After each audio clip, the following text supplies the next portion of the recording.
Hello friends, Rama mathematics classes में आपका स्वागत है। देखिए फ्रेंड्स, आज एक नए सेट के साथ देखने के प्रयास करते हैं। देखिए आज सेट नंबर 6 है, इसको देखते हैं। देखिए इसमें क्वेश्चन बहुत अच्छा दिया हुआ है। देखिए पहला क्वेश्चन है कि वयस्क मनुष्य के प्रति मिनट धड़कन की गति होती है। एक वयस्क मनुष्य की धड़कन की गति कितना होती है? तो 60 से 80।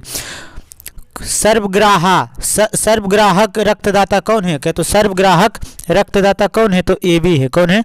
तो AB है। कौन है? तो AB है। चलिए आगे देखते हैं। मानव शरीर में रक्त में अशुद्ध को छोड़कर मानव शरीर के रक्त में से अशुद्धियों को छान कर अलग करता है। मानव शरीर के रक्त में अशुद्धियों को छान कर अलग करता है। कौन अलग करता है? तो कौन करता है? तो गुर्दा करता है। कौन करता है? तो गुर्दा के तो किडनी करता है। कौन करता है? तो किडनी या वृक्क करता है। खाद्य पदार्थों को खराब होने से बचाने के लिए किसका प्रयोग किया जाता है? किसका प्रयोग किया? तो बेंजोइक अम्ल का। किसका? तो बेंजोइक अम्ल का प्रयोग किया जाता है। किसका? तो बेंजोइक अम्ल का प्रयोग किया जाता है। स्फिग्नैनोमीटर चिकित्सीय उपकरण का उपयोग करके परीक्षण के लिए किया जाता है। तो किसका उपयोग किया जाता है? तो रक्तचाप का। किसमें? तो किसका? रक्तचाप का। खून का वह महत्वपूर्ण घटक जो स्पंदन में सहायता करता है। खून का वह महत्वपूर्ण घटक जो स्पंदन में सहायता करता है। खून का वह महत्व घटक जो स्पंदन में सहायता करता है। तो कौन सा स्पंदन में सहायता करता है? तो प्लेटलेट्स जो स्पंदन में सहायता करता है। चलिए अगला है। देखिए प्रतिजैवी बनते लसिका में प्रतिरक्षी बनते हैं। लसिका में क्या? प्रतिरक्षी बनते हैं। चर्बी को हजम करने में से जो पित्त का स्राव हो चर्बी को हजम करने में जो पित्त द्रव सहायता करता हुआ कौन सा है? कहने का मतलब हम कुछ मांस खाते हैं तो उसको पचाने के लिए कौन सा द्रव सहायता करता है? तो कौन सा द्रव सहायता करता है? तो जिगर से। तो स्रावित होता है। तो कहाँ से स्रावित होता है? सॉरी कार्य से। तो जिगर से स्रावित होता है। कहाँ से? तो जिगर से। लाल रुधिर कणिका अस्थि मज्जा में बनती है। कहाँ बनती है? तो अस्थि मज्जा में बनती है। चलिए आगे देखते हैं। आरबीसी का आकार क्या होता है? तो आरबीसी का आकार उभयतलाकार होता है। आरबीसी का आकार उभयतलाकार होता है। आरबीसी का आकार उभयतलाकार होता है। मनुष्य के शरीर के भीतर खून निम्न की उपस्थिति के कारण नहीं जमता है। तो किसके उपस्थिति के कारण नहीं जमता है? तो हिपेरिन के कारण नहीं जमता है। रक्त को जमाने में कौन सा प्रोटीन उपयोगी होता है? रक्त को जमाने में कौन सा प्रोटीन उपयोगी होता है? तो कौन सा होता है? फाइब्रोजेन। चलिए आगे देखते हैं। आगे हैं। एक वयस्क मनुष्य में रक्त का औसत मात्रा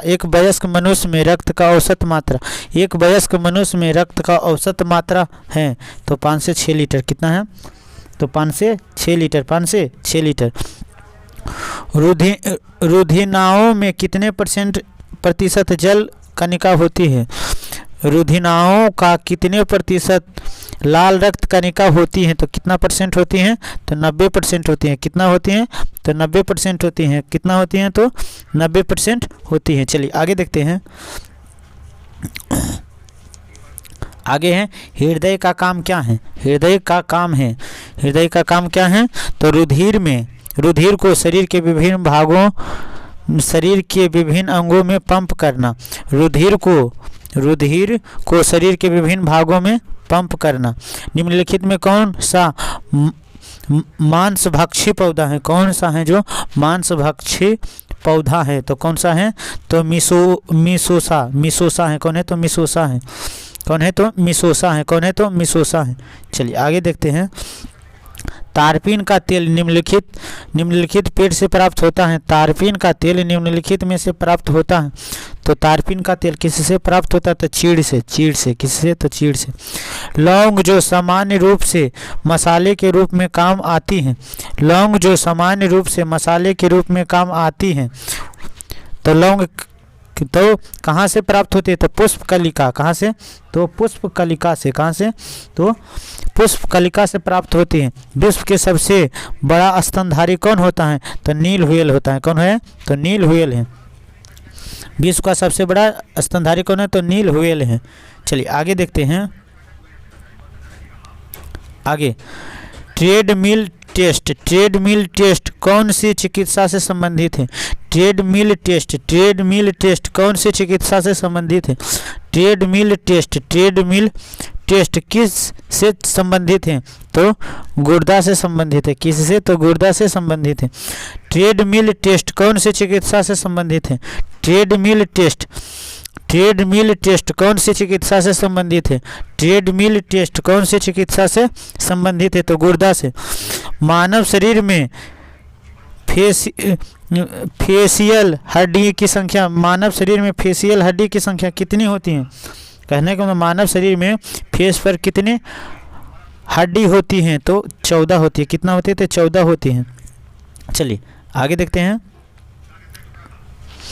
क्रायोथेरेपी क्या है? क्रायोथेरेपी क्या है? तो बर्फ द्वारा उपचार।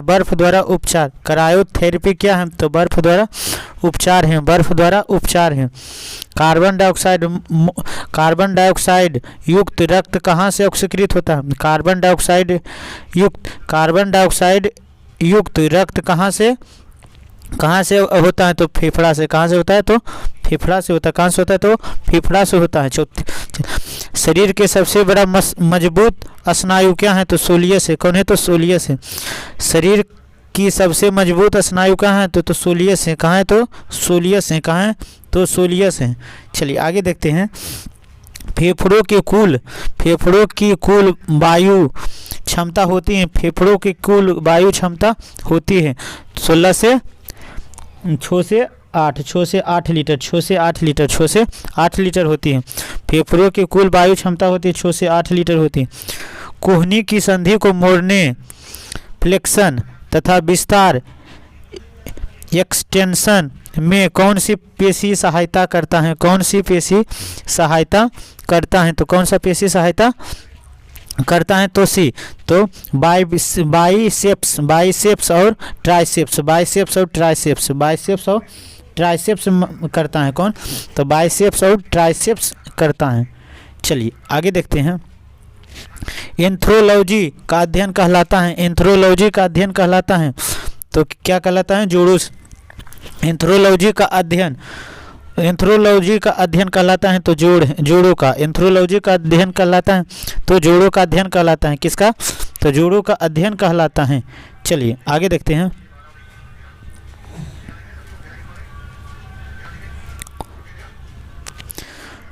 मेरुदंड वर्टिब्रल हड्डियों की संख्या होती है। मेरुदंड हड्डियों की संख्या कितनी होती हैं? तो 33 होती हैं। कितना होते हैं? 33 होती। मेरुदंड हड्डियों की संख्या कितना होती है? तो 33 होती हैं। ह्यूमरस हड्डी स्थित होता है। ह्यूमरस हड्डी स्थित ऊपरी लिप्स में। ह्यूमरस हड्डी उपस्थित ऊपरी लिप्स में। पौधे जो अपना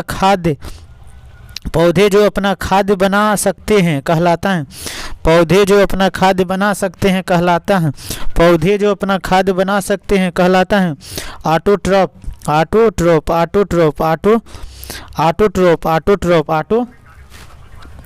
ऑटोट्रोफ कहते हैं। चलिए आगे देखते हैं। एकल कोशा प्रणाली को वर्गीकृत किया गया है। तो ऑर्थोपोडा के रूप में। निम्नलिखित में से कौन सी संरचना प्रोकैरियोटिक कोशिका में नहीं पाई जाती है? तो केंद्रक झिल्ली नहीं पाई जाती है। एफ्लाटॉक्सिन नामक विष उत्पन्न किया जाता है। एफ्लाटॉक्सिन नामक विष तो फंगस से उत्पन्न की जाती है। किससे? तो फंगस से उत्पन्न की जाती है। चलिए आगे देखते हैं। मानव शरीर के किस अंग में रुधिर ऑक्सीजन युक्त करता है? तो मानव शरीर के किस अंग में रुधिर ऑक्सीजन युक्त करता है? तो किसमें ऑक्सीजन युक्त करता है? तो फेफड़ा में। कहाँ? तो फेफड़ा में। नैप्थोक्विनोन निम्नलिखित में से किसका रासायनिक नाम है? नैप्थोक्विनोन निम्नलिखित में से विटामिन के का, किसका? विटामिन के का है, विटामिन के का है। चलिए आगे देखते हैं। जैविक रंजक बायोलॉजिकल पिगमेंट। जैविक रंजक जिसमें मनुष्यों में त्वचा का रंग निर्धारित होता है निम्नलिखित में क्या कहलाता है? तो मेलानिन कहलाता है। मेलानिन का वाटसन एवं क्रिक ने जिस डीएनए की संरचना का प्रतिरूपण किया है उसे कहते हैं तो वीडीएनए कहते हैं। क्या कहते हैं? तो वीडीएनए कहते हैं। चलिए आगे देखते हैं। मूल गोप नहीं पाया जाता है। रूट कैप नहीं पाया जाता। तो किसमें रूट कैप नहीं पाया जाता है? तो जलीय पौधा में नहीं पाया जाता। किसमें? तो जलीय पौधा में नहीं पाया जाता है। चलिए, गलसुआ एक वायरस है जो सूजन पैदा करता है। गलसुआ एक वायरस है जो सूजन पैदा करता है। तो कर्णपूर्व ग्रंथि में पाइनस है। पाइनस क्या है? तो पाइनस एक वृक्ष है। पाइनस क्या है? एक वृक्ष है। जीवाश्म पाए जाते हैं। तो जीवाश्म कहाँ पाए जाते हैं? तो अवसादी चट्टान में। कहाँ? तो अवसादी चट्टान में पाए जाते हैं। चलिए आगे देखते हैं। आगे हैं, देखिए, कवकों को संग्रहित भोज्य पदार्थ है। क्या है? कवकों को संग्रहित भोज्य पदार्थ क्या है? तो ग्लाइकोजेन है। क्या है? तो ग्लाइकोजेन है। कौन सा वायवीय तथा अवायवीय श्वसन में समान होता है?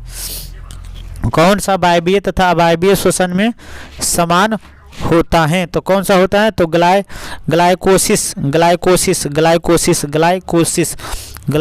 वायवीय तथा अवायवीय में समान होता है। चलिए, किस शैवाल का प्रयोग केल्विन तथा उसके साथियों ने प्रकाश संश्लेषण संबंधित प्रयोगों का क्या है? तो कोलेरा।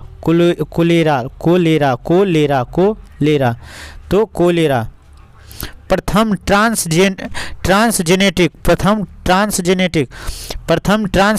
पौधा जिसका प्रयोग व्यावसायिक स्तर पर किया है। प्रथम ट्रांसजेनेटिक पौधा जिसका प्रयोग व्यावसायिक स्तर पर किया है। क्या है? प्रथम ट्रांसजेनेटिक पौधा जिसका प्रयोग व्यावसायिक स्तर पर किया है। तो क्या है? कौन है? तो टमाटर। इसमें बता, नहीं, टमाटर नहीं होगा, गलत है। कपास। क्या है? तो कपास है। क्या है? तो कपास है। कपास होगा। किसमें क्या होगा? तो कपास होगा। चलिए, 45 के क्या होगा? तो ए होगा। प्रथम ट्रांसजेनेटिक पौधा जिसका प्रयोग व्यावसायिक स्तर पर उत्पादन किया है, टमाटर होगा। सॉरी कौन होगा? कपास होगा। जीन बने होते हैं। जीन किसके बने होते हैं? तो जीन पॉलीलिक्योटाइड के बने होते हैं। जीन पॉलीलिक्योटाइड के बने होते हैं। चलिए आगे देखते हैं। गुणसूत्र में होते हैं। तो गुणसूत्र में क्या होते हैं? गुणसूत्र में डीएनए और प्रोटीन होते हैं। डीएनए और प्रोटीन होते हैं। दीमक लकड़ी का पाचन एक एंजाइम के सहायता से करता है जो स्रावित होता है। क्या स्रावित होता है? दीमक में जो लकड़ी का पाचन कर लेता है। तो सहजीवी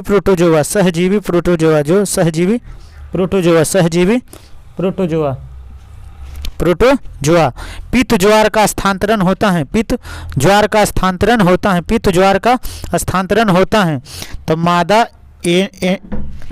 पित्त ज्वार का स्थानांतरण होता है मादा एडीज से, मादा एडीज से, मादा एडीज से, मादा एडीज से, मादा एडीज से, मादा एडीज से। तार केंद्र पाया जाता है। तार केंद्र किस में पाया जाता है? तो प्राणी कोष में, प्राणी कोष में पाया जाता है। किस में पाया जाता है? तो प्राणी कोष में पाया जाता है।